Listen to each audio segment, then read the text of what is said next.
Now let's turn to a fight over President Trump's tax returns. It rages on. Treasury Secretary Steve Mnuchin has informed Congress that his department will not turn over the president's tax returns, despite Monday's deadline to do just that. In a letter, Mnuchin told the House Ways and Means Committee that its request, quote, lacks a legitimate legislative purpose. All of this could lead to an unprecedented legal battle that'll have to be settled by the Supreme Court. Joining us now, Wall Street Journal tax policy reporter Richard Rubin. Richard, previous presidents were not legally obligated to submit their taxes. It was the right thing to do, and morally they said, I'm going to do this. I want to be sure I offer full transparency so people know I have no conflicts of interest. The president was elected with no one ever believing he was a moral guy. So why should we believe that Steve Mnuchin is going to turn over those taxes unless he's legally bound to do so? Well, I think we'll see what he determines legally bound means. There's a clear statute that says that if the Ways and Means Chairman asks for any tax returns, anyone's tax returns, the Treasury Secretary has to turn them over, shall furnish, is the words in the statute. But Mnuchin says that's bounded by the Constitution's limits on what Congress can do. That Congress needs a legitimate legislative purpose. That's a phrase that's come out of case law.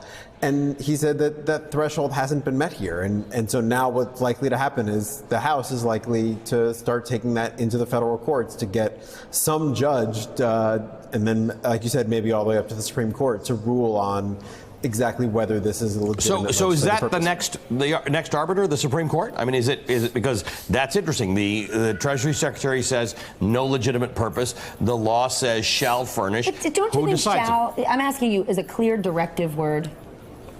So so think about this though. Shall is a clear directive word, but you can imagine circumstances where there wouldn't necessarily be a legitimate purpose. Say the Ways and Means Chairman asked for an ex-spouse's tax returns or a celebrity's tax returns, other than the president, obviously, right? So this is different from that, but there are questions, there are areas where you could imagine a Ways and Means Chairman going that wouldn't be legitimate. And so they're going to take this, one side or the other will take this into court and try and get judges, and we presume it will be appealed all the way up. That's the argument that people have been using against it, right? The slippery slope argument that it's politicized. You want Donald Trump's tax returns. What happens when you start wanting journalists' tax returns, or as you said, celebrities or ex-spouses?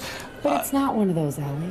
But how do we know it's not? Like, how do you know that it doesn't go that way, right? Once you tell the Ways and Means Committee that they can get people's tax returns without providing a legitimate purpose, what happens when they come for yours? Okay, then I'm going to ask you, is it not legitimate? One of the reasons Michael Cohen is in jail is because he lied to Congress about plans for Trump Tower Moscow.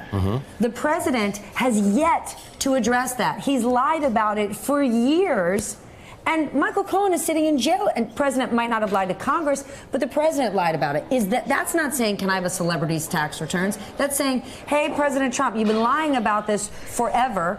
We know that Russia had tried to interfere in the last election. We're going to need to see your taxes because you've been lying about at least one project. So how does that constitute a legitimate purpose, Richard? Right, and that's going to be part of the Ways and Means Committee's argument. It's like, look, this is not political fishing. There's a whole range of things that we're looking at. The thing they've focused on is the idea that the IRS audits the president every year, and so they should be able to check up on those audits. That's clearly within the orbit of the Ways and Means Committee to see how the tax code is being administered.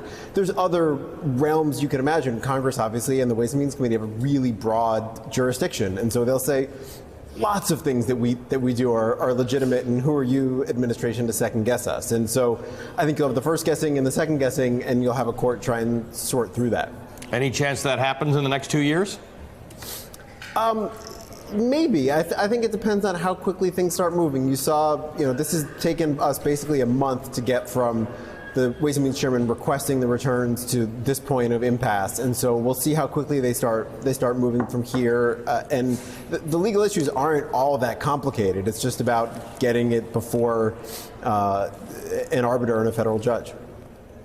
Hey, MSNBC fans, thanks for checking out our YouTube channel. Subscribe by clicking on that button down there and click on any of the videos here to watch the latest interviews and highlights. You can get more MSNBC for free every day with our newsletters. Just visit msnbc.com/newsletters to sign up now.